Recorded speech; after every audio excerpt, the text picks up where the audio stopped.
حسبي ربي جل الله ما في قلبي غير الله نور محمد صلى الله لا إله إلا الله حسبي ربي جل الله ما في قلبي. Assalamualaikum warahmatullahi wabarakatuh. Alhamdulillahillazi tasaffa bil kamalat, wassalatu wassalamu ala sayyidina Muhammadinil ladzi uyyida bil mu'jizat, wa ala alihi wa ashabihi allazina fa'alul hasanat wajtanabul munkarat, amma ba'du. Qala Allahu ta'ala fil Qur'anil Karim, a'udzu billahi minasyaitonir rajim. Bismillahirrahmanirrahim. Laqad khalaqnal insana fi ahsani taqwim. Shadaqallahul azim. Teman-teman yang budiman, yang berbahagia, alhamdulillah kita sekalian diberikan kesehatan oleh Allah Subhanahu wa taala, juga dijadikan sebagai makhluk yang sempurna. Laqad khalaqnal insana fi ahsani taqwim. Manusia diciptakan oleh Allah dengan postur tubuh yang paling ideal, yang paling layak. Kalau kita melihat keluar rumah kita, di luar manusia, hewan-hewan berjalannya merayap, berjalan dengan 4 kaki, tapi manusia berjalan dengan tegap. Itu baru dilihat daripada postur tubuh. Bahkan Allah memberikan karunia yang sempurna, yaitu akal bagi manusia. Maka pada hari ini, malam ini, malam Selasa, tanggal 22 Juli 2024 Masehi, kita sekalian insya Allah akan mempelajari dan mengupas tentang cabang-cabang iman yang kita ambil daripada kitab Syu'bul Iman. Syu'abul Iman artinya cabang-cabang iman. Cabang-cabang iman yang harus dikerjakan oleh seorang muslim semuanya ada 77. Nah, insya Allah akan dibahas dalam kitab Syu'bul Iman kali ini. Boleh membawa kitab atau juga boleh membeli terjemah daripada kitab Syu'bul Iman ini. Syu'bul Iman ini sebetulnya adalah yang berbentuk nazaman, berbentuk syairnya. Sedangkan kitabnya kami menggunakan kitab Qami'ut Tughyan. Artinya menahan kesesatan. Mudah-mudahan setelah kita belajar tentang cabang-cabang iman, keimanan kita semakin hari semakin disempurnakan, jauh daripada kesesatan. Syu'bul Iman ini yang berbentuk syarah yang dinazamkan adalah karangan Syekh Zainuddin bin Ali bin Ahmad, atau kita menyebutnya dengan Syekh Zainuddin Al-Malebari. Kita pelajari, mudah-mudahan bisa menyempatkan waktu untuk selalu bertambah ilmu. Kitab Syu'bul Iman ini yang dikarang oleh Syekh Zainuddin Al-Malebari sebetulnya mengutip daripada kitab Syu'bul Iman dengan bahasa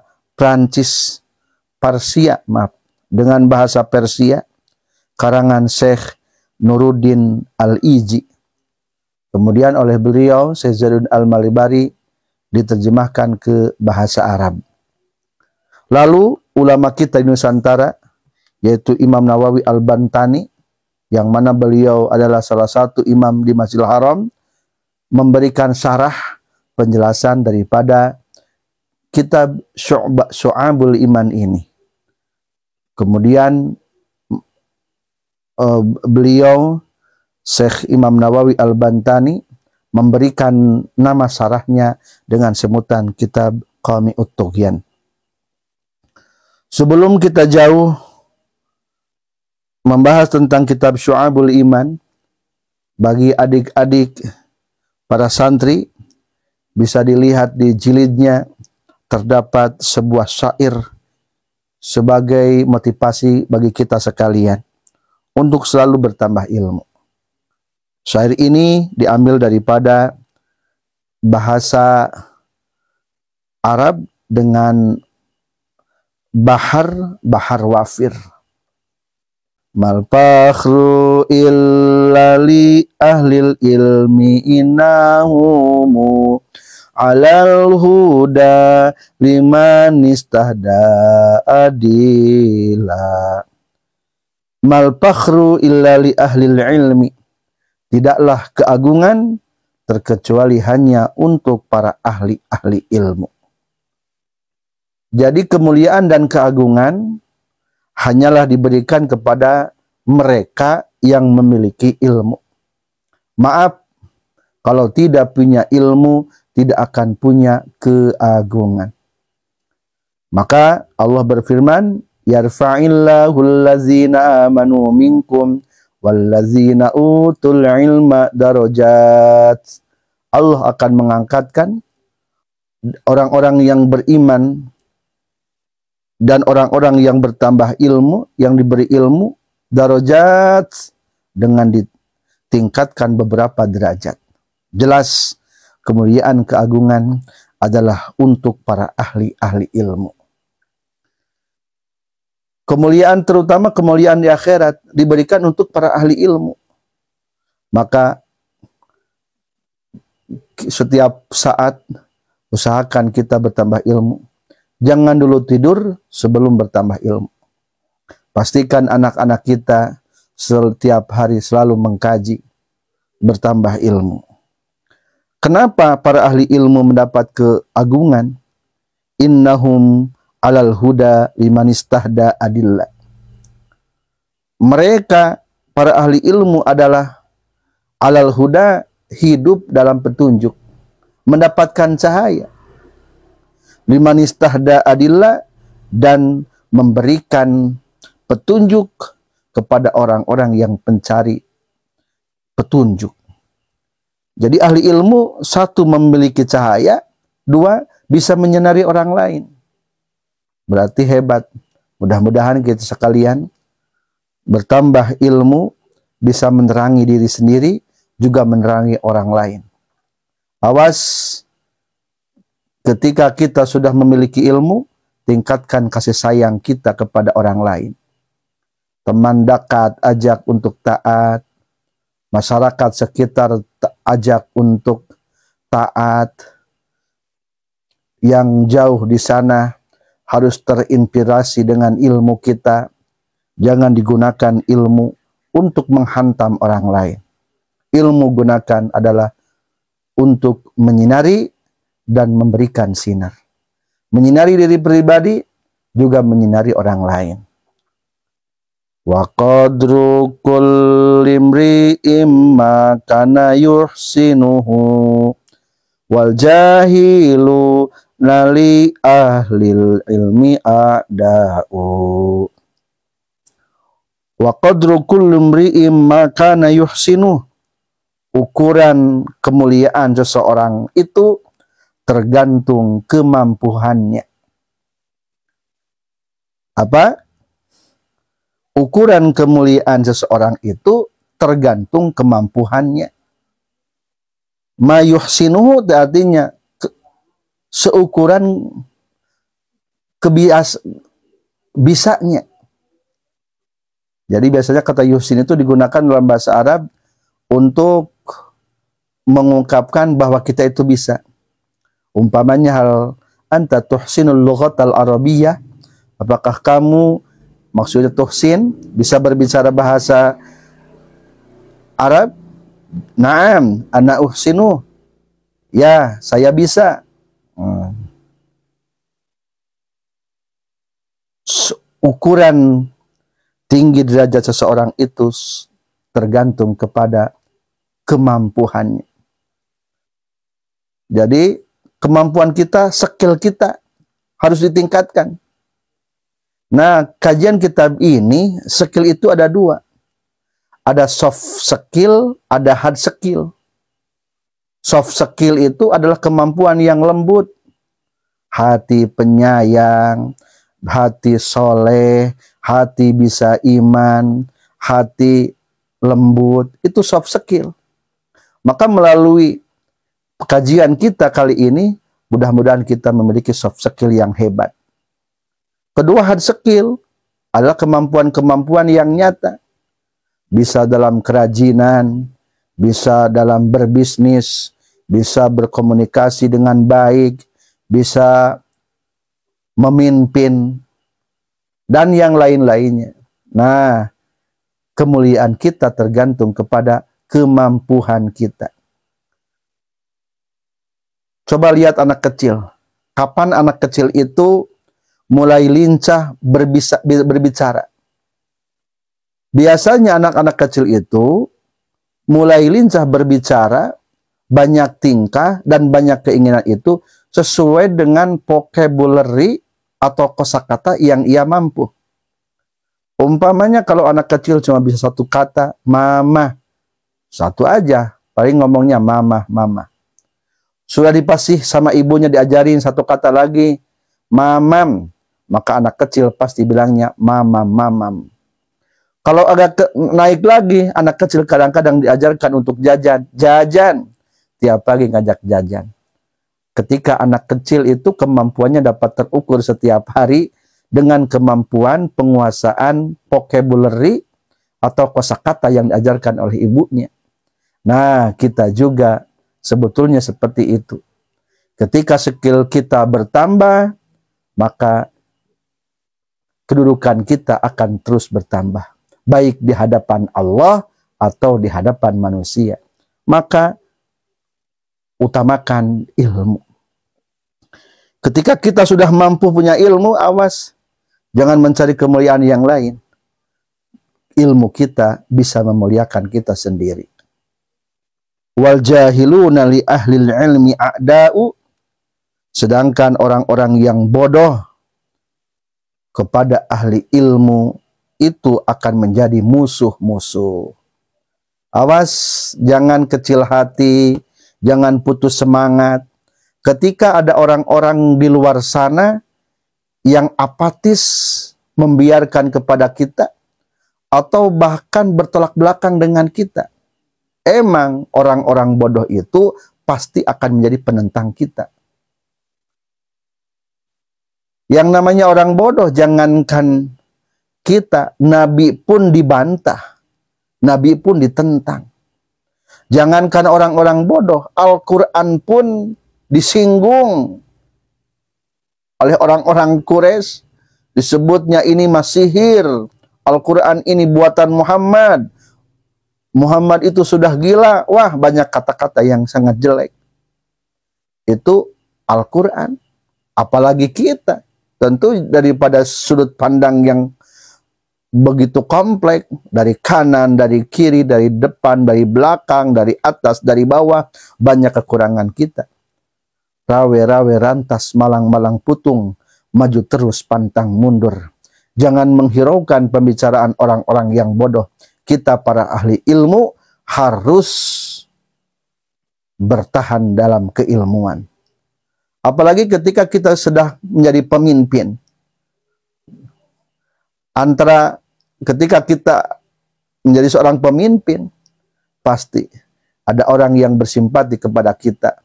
Dan banyak juga orang yang kontradiksi, yang apatis kepada kita. Atau mungkin menjelek-jelekan kita di sosial media, apalagi di zaman sekarang. Biarkanlah mereka, orang-orang bodoh itu, menjadi musuh para ahli ilmu. Jangan memikirkan dan jangan menghiraukan. Kenapa? Ada orang-orang yang bodoh yang selalu membenci orang-orang yang berilmu. Supaya ilmu kita terukur. Kemampuan kita bisa dimaksimalkan dan bisa dioptimalkan. Supaya kita lihai, mampu menanggapi orang-orang yang bodoh. Bait ketiga. Fafuz bi'il minta ishayyan bihi abada annasu mautawa ahlul ilmi ahya'u.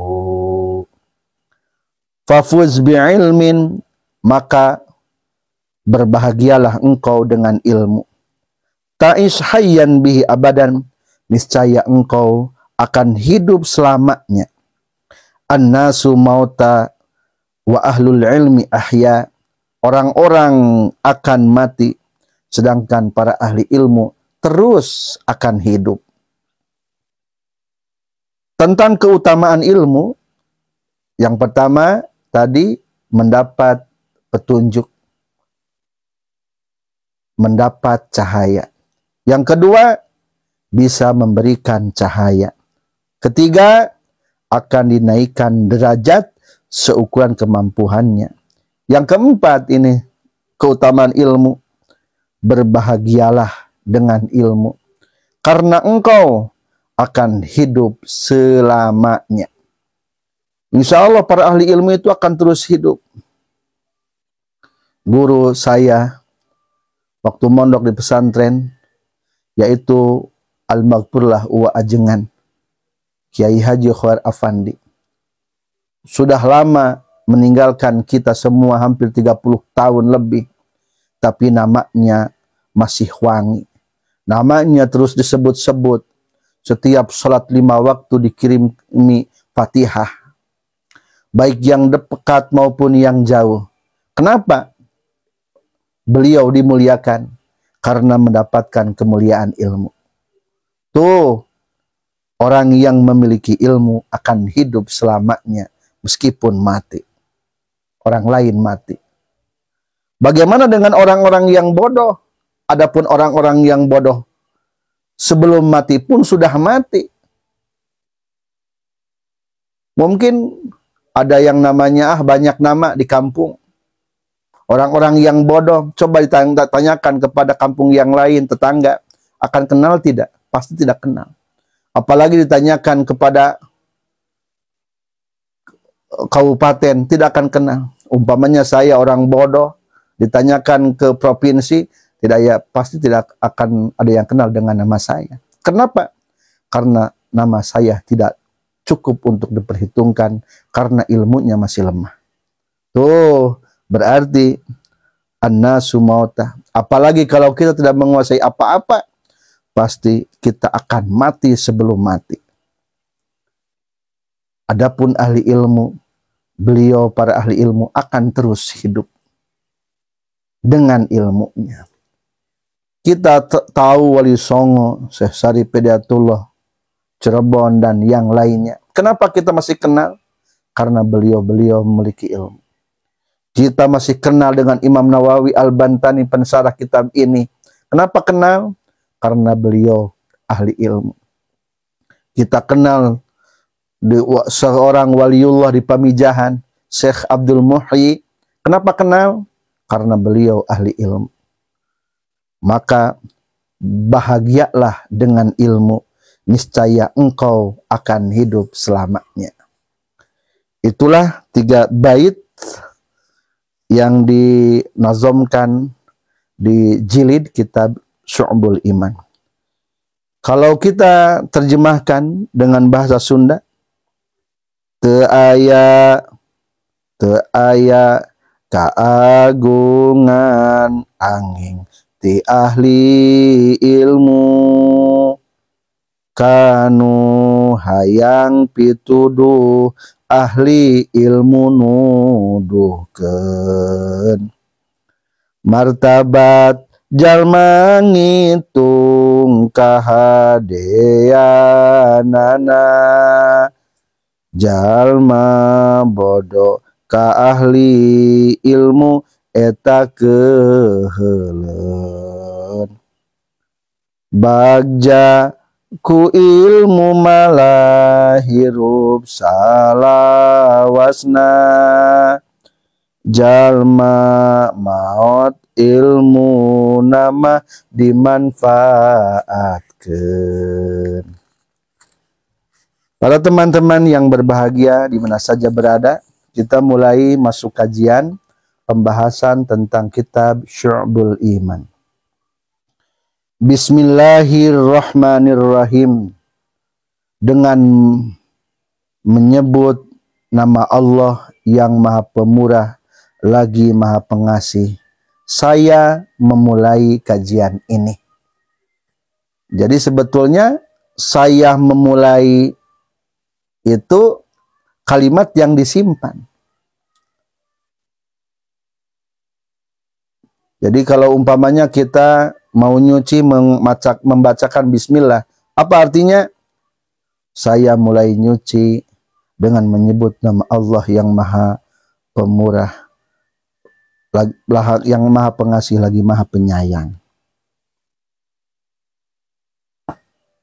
Nadoman yang akan kita kaji adalah kitab Syu'abul Iman, berbentuk nadoman dari Bahar Kamil.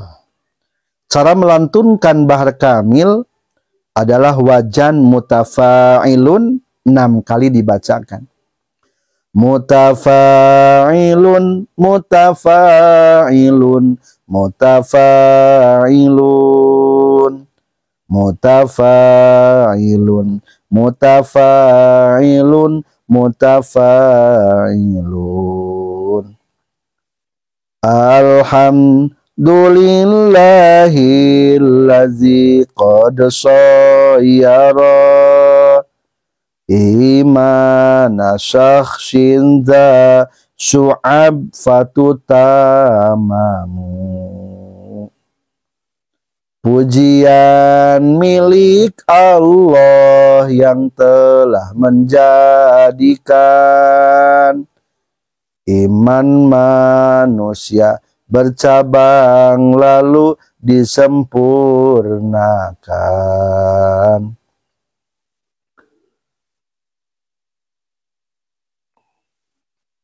Para hadirin yang berbahagia, kebiasaan pengarang kitab, bahkan anjuran, bahkan bisa dikatakan wajib, tapi bukan wajib secara hukum syar'i, karena tidak wajib, ini hanyalah sebagai keharusan saja.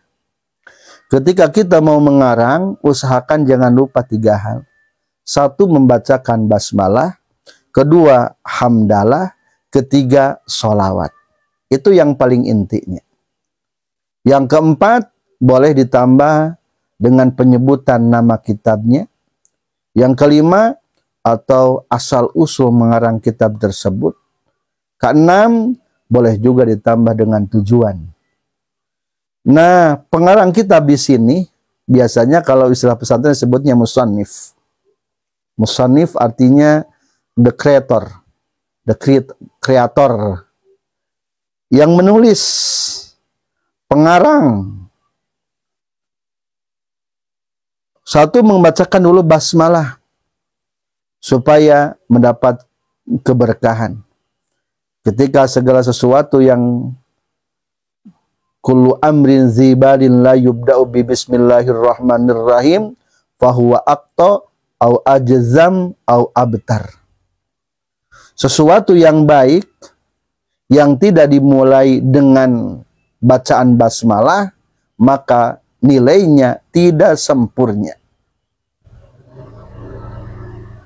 Kalau dalam hadis yang barusan diumpamakan dengan akto, orang yang patah tangannya.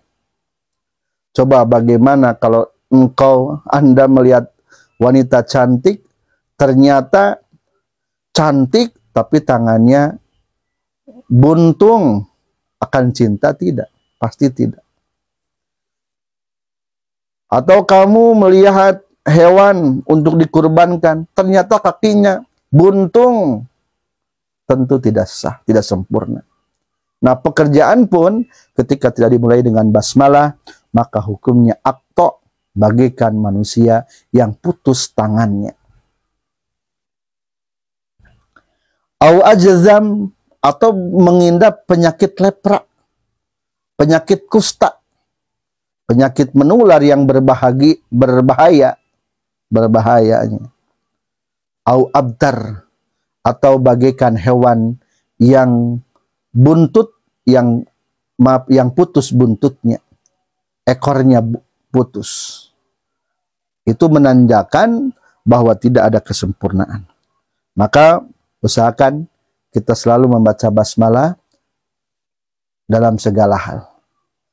Apalagi kalau kita sudah berumah tangga, mungkin di sana pendengar setia semuanya ada yang berumah tangga. Ketika akan bersuami istri pun dianjurkan membacakan basmalah. Ada khusus basmalahnya ya, ada. Ketika tidak membacakan basmalah, khawatir anaknya dari hubungan intim tersebut akan dimasuki jin. Karena ketika kita berhubungan badan suami istri tanpa mengucapkan basmalah, maka akan ada iblis setan yang membersamai kita. Disebutnya setannya setan korin. Naudzubillah, anaknya nanti kalau tergoda oleh setan. Maka bacakan dulu basmalah, bismillahirrahmanirrahim. Allahumma janibna syaitan ila akhirih ya. Silahkan lanjutkan. Juga dalam segala hal, usahakan membacakan basmalah. Terkecuali kalau hal-hal yang hina, atau hal-hal yang jorok, yang kotor, atau hal-hal yang makruh. Contoh yang hina, membuang sampah, tempat sampah, mau ditumpahkan di tempat pembuangan sampah, ya kita langsung aja, nggak usah bismillah dulu, dikarenakan kotor. Tidak dianjurkan. Atau yang hina lagi, kita akan membersihkan, habis keluar air kecil atau air besar, maka kita pun tidak dianjurkan untuk membacakan bismillah, makruh. Atau kita mau merokok, laki-laki ya, dikarenakan makruh, rokok itu makruh, maka tidak dianjurkan untuk membaca basmalah. Apalagi hal yang haram, haram hukumnya membacakan basmalah. Yang kedua, Syekh Zainuddin Al-Marebari membacakan hamdalah. Alhamdulillahillazi qad sayyara. Segala pujian hanyalah milik Allah yang telah menjadikan imana syakhsin za su'abbatu tamamu. Iman seseorang itu memiliki cabang-cabang, maka disempurnakanlah cabang-cabangnya. Pohon yang bagus itu adalah yang rindang, banyak cabangnya, bukan hanya batangnya, dan berbuah lebat, rindang. Itulah keimanan seseorang yang sempurna. Kalau kemarin kita belajar bahwa ilmu ada tiga, ada ilmu tauhid, ada ilmu fiqih, ada lagi ilmu tasawuf, maka dalam kitab Syu'bul Iman ini 77 cabang iman akan dibahas. Mari kita sempurnakan. Kita muhasabah, dianalisa, introspeksi diri, apakah kebanyakan daripada yang 77 ini sudah kita laksanakan atau belum. Maka ketika kita sudah bisa melaksanakan semuanya, berarti kita adalah termasuk orang-orang yang imannya sempurna. Teman-teman yang berbahagia, sebetulnya hakikat iman itu tidak bisa bertambah dan tidak bisa berkurang. Tentang iman itu hakikatnya sudah patok. Tidak bisa kurang dan tidak bisa lebih. Maka dibisikkan oleh para ulama, yang namanya iman itu apa? tasdiqul qalbi bima jaa bihin nabi sallallahu alaihi wasallam. Membenarkan hati kepada seluruh yang telah dibawa oleh Rasulullah sallallahu alaihi wasallam. Baik informasi tentang keadaan Allah harus diyakini, satu. Kedua, informasi tentang hukum yang dibawa oleh Rasul, wajibnya sholat, wajibnya zakat, wajibnya puasa harus disempurnakan. Maaf, harus diyakini. Tasdiqul qalbi, hati harus membenarkan bima ja'an Nabi sallallahu alaihi wasallam, atas segala yang telah dibawa oleh Rasulullah sallallahu alaihi wasallam. Itulah hakikat iman itu, seperti itu. Tidak boleh berarti tidak boleh kurang. Nah, yang di sini yang dimaksud cabang iman itu ada 77 adalah penyempurna iman. Itu intinya tadi. Sekarang akan membahas tentang menyempurnakan iman. Maka kalau kita membahas tentang istilah menyempurnakan iman, tentu ada istilah orang yang bertambah iman, ada istilah orang yang stagnan iman, atau ada juga yang berkurang iman. Maka ada istilah kata ulama, al-imanu yazidu wa yankusu. Iman itu bisa bertambah dan bisa berkurang. Maksudnya refleksi pengamalan daripada iman. Itu bisa bertambah dari bisa berkurang. Maka usahakan kita sekalian mengamalkan kandungan-kandungan nanti yang akan kita bahas secara continuing. Habis maghrib kita mempelajari kitab Syu'bul Iman ini, mengetahui 77. Kita sempurnakan.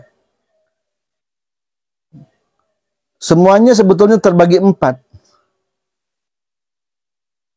Satu, ada yang bertambah terus, tidak pernah berkurang. Ari iman aya opat kabagina, hiji tambah terus eta para rasulna. Yang pertama yang terus bertambah, tidak pernah berkurang, apalagi stagnan, itu adalah imannya para rasul. Dua, iman anu angger sakituna, nyaeta iman ti para malaikatna. Yang kedua, iman stagnan, tidak bertambah dan tidak berkurang, imannya para malaikat.